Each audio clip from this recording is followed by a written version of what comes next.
offense, I mean, there was a point where they literally, I think, had like five straight offensive drives that went for touchdowns. Yep. I mean, they could not be stopped. Graham Harrell was hitting the underneath routes, the mediocre routes, hitting deep routes as well. I mean, they looked like they could not be stopped. You could have put the freaking Red Sea in front of them, and they would have found a way to part that. That's how good that offense was. I mean, that's how the management from Graham Harrell. I mean, just looking at his progression when he first started as a sophomore, then a junior, then a senior. I mean, he's a third-year starter in that system.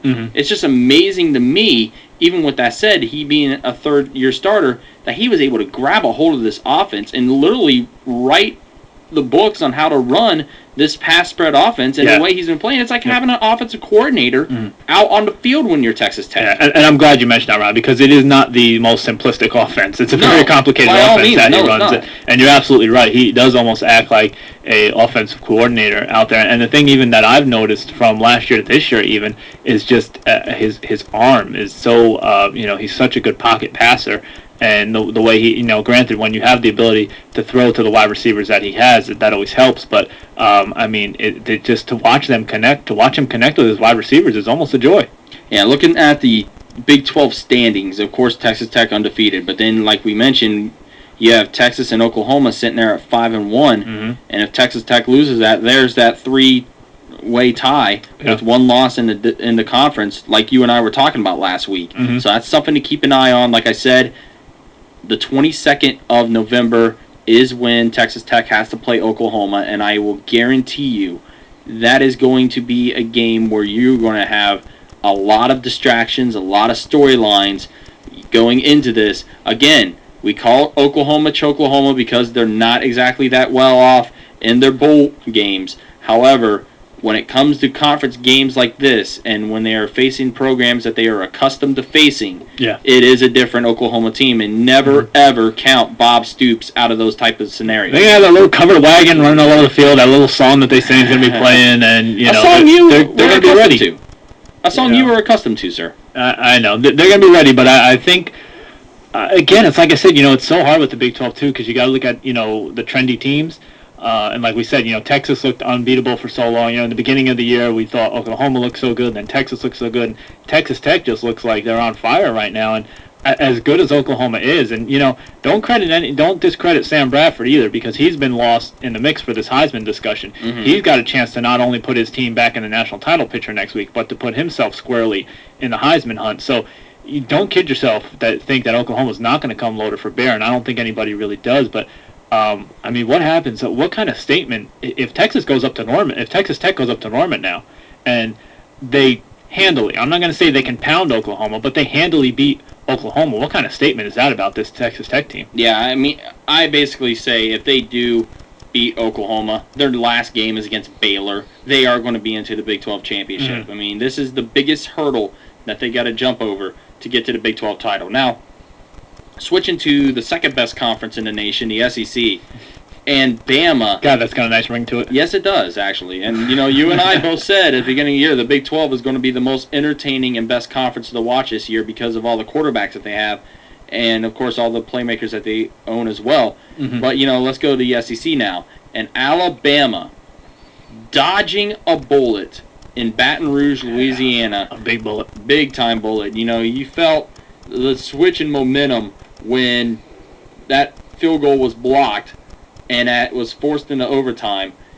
Jarrett Lee, a freshman quarterback for LSU, makes the huge mistake throwing his fourth interception of the game, the third one to Rashad Johnson, the Alabama defensive back who basically was the player of the game. He was the guy that was setting the tone for the Crimson Tide defense, especially since their offense wasn't that good as well. John Parker Wilson, only 15 for 31, threw an interception of his own.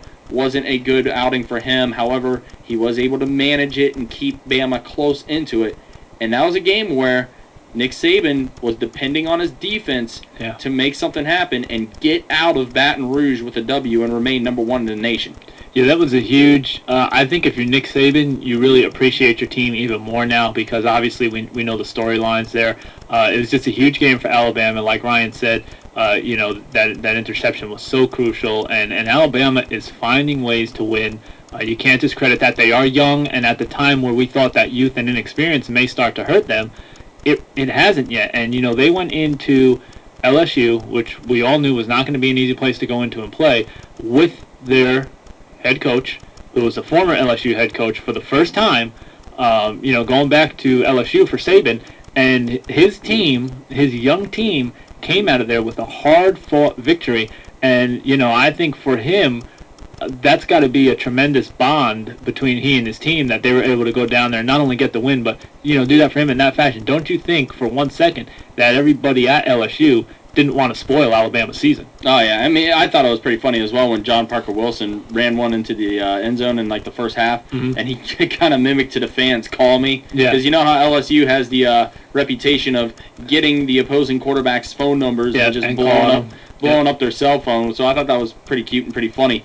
Now with Bama, though, they have Mississippi State. Then they have the Iron City battle against Auburn to round out their season. They have Mississippi State, a bye, then Auburn.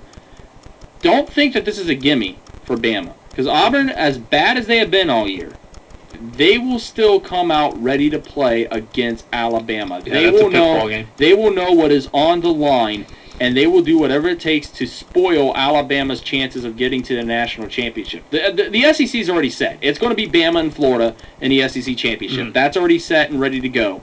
But Auburn's going to come out and be ready to play Alabama.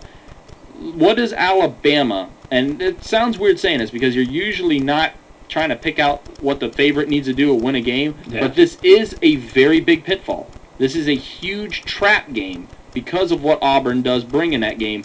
What does Alabama have to do? Because remember, like you said, they're very young.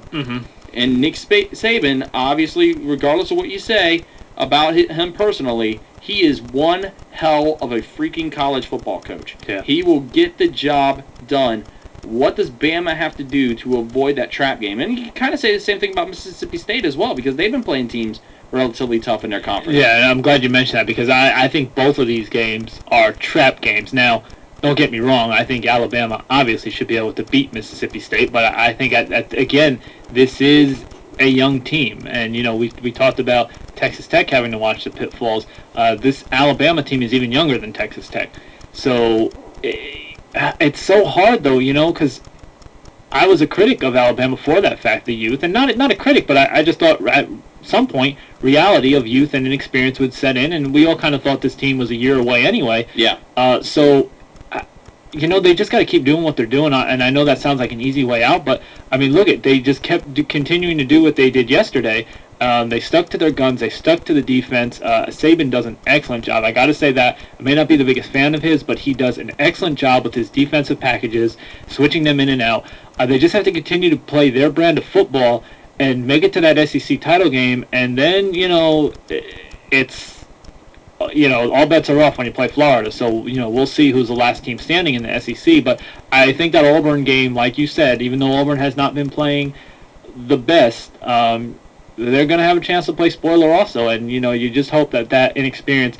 Now, since Alabama has had such a nice run, now in the last two games of the season is the time that you hope that we don't see the inexperience, because I would like to see them personally go on and play Florida. Iceman in the chat room saying that he believes Florida's biggest challenge is coming up against South Carolina, which, I mean, that is a big game. This is Spurrier, and South Carolina has been a team that would probably like to spoil the boys up in Gainesville, mess up their shot of getting into the national championship as well, adding another conference loss to them as well. But, I mean, honestly, the way Florida's been playing for the past couple of weeks, the way they throttled Georgia, and then the way they throttled Vanderbilt, where you got to see the old school Tim Tebow coming back and playing as well as he had. Florida's a team that is very scary, and